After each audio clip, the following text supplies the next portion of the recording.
The Orlando Magic beat the Boston Celtics 95-93 in what was just an awesome game to pick up their first win in this series. And everything went perfect. I think for the Orlando Magic in this game, they won because of the third quarter, where the Boston Celtics only scored 11 points, the extra possessions that they earned through both turnovers and rebounds, and I won't call it good shooting. Let's just call it similar shooting. What you saw from Boston in the third quarter is why people might pick the Cleveland Cavaliers to beat them. That third quarter was the prime example of why the Cavaliers could beat them in a 7-game series. Okay, the Celtics went cold from three in one quarter, 1 of 8 from three. They didn't shoot it well from three in general in this game. And they have quarters like this occasionally. And against better offensive teams, it is an absolute death sentence. If you're playing against Cleveland and you're missing threes and you're settling way too much and you score 11 points in a quarter, they're going to outscore you by 30 in that quarter. Probably not 30, but you catch my drift on that. And the frustrating part of it is it felt like they just settled for way too many threes. Meanwhile, they've got Jayson Tatum, who is getting to the rim whenever he wanted. Jaylen Brown, when he goes right, we all know he can't go left. When he goes right, he's as tough as any driver in the NBA. Yet they were very content to sit behind the three-point line and chuck threes. And I get it. It's a math problem over the course of the game. If you take more threes, you're more likely to score more points. But here's the thing. You have to actually make those shots. And the Boston Celtics weren't tonight. In that third quarter, where they didn't shoot the ball very well, gave the Orlando Magic everything that they needed in order for them to win that game. Right? They end up, outscoring them by 13. They get back in it because they were down going into halftime. And it's just frustrating because you got Jayson Tatum and Jaylen Brown just like, you're not making threes for a little bit. Like, it's cool. Like, it happens. Just go to the rim, get fouled. Jayson Tatum took 12 free throws. He was getting a great whistle tonight. He was finishing well. Send him to the rim. Jeez Louise, man. And yeah, like if you send those guys to the rim more, I bet you would have less 11 point third quarters. Guarantee you.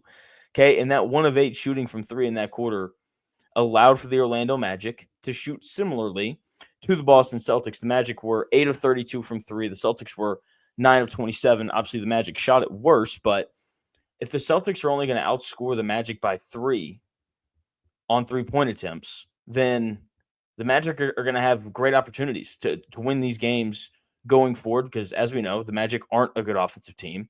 If they were, then they'd have won that game by double digits, but they didn't. So, their poor offense allowed for the Boston Celtics to stay in the game. But Paolo, Banchero, and Franz Wagner both played really well. Paolo's been good all series. This is the best game that Franz has played. He had 32, had 2 big buckets down the stretch, just going right at Al Horford. He took a couple bad threes that I didn't really like, but hey, they won, so I'm not going to complain too much. Paolo, he had 29, just very consistent, got a big stop on Jayson Tatum late in that game as well. They're the only creators, usually. Cole Anthony, I thought, gave them really good minutes off the bench tonight, and their bench outplayed the Boston Celtics bench. Peyton Pritchard only scored 6 points. The Celtics bench only had 9. Anthony Black had that on his own. Jonathan Isaac was plus 10. Cole Anthony plus 15. Anthony Black plus 16, and it wasn't because they scored. Okay, Black and Isaac, they both defended their butts off. Love watching those guys play defense. Cole Anthony, he just provided some extra creation. Like, he didn't, do what he did against the Hawks and, score a million points, but he came in and just gave guys easy opportunities to score. And that's really what the Magic need from him when he comes in. Then they outplayed the Celtics bench, which only scored 9 points. I did think that Wendell Carter Jr. was their best role player, though. 12 rebounds, 6 of them on the offensive end. And look, man, when you're getting your team an extra 6 offensive possessions, that's huge, especially when you're as bad offensively as the Orlando Magic are. They out-rebounded, the Magic did. They out-rebounded the Celtics by 3, but they had 7 more offensive rebounds than Boston. Like, that is 7 extra possessions. That's a big deal when you're not as good offensively as your opponent. And between that and winning the turnover battle, they forced 6 more turnovers. Boston turned the basketball over 19 times. If you force 19 turnovers and you win the turnover battle by 6, and you grab 7 more offensive rebounds. Like, that's 13 extra possessions. Like, you are putting yourself you're giving yourself an excellent chance to win the game when you do things like that. I thought Jayson Tatum was good tonight, but he turned the ball over 7 times. The best player on your team can't turn the ball over 7 times. That's just unacceptable. He has to be better in terms of taking care of the ball. Kristaps Porzingis, he played 34 minutes. That dude's 7'3". He grabbed 6 rebounds. That's pitiful. That's terrible. That is a lack of effort thing. He has to be better in that area, because it's not like, they're playing against a Magic team that has some sort of stretch 5 and Kristaps Porzingis is hanging out on the perimeter. No, he's like down by the basket. Go get a rebound, man.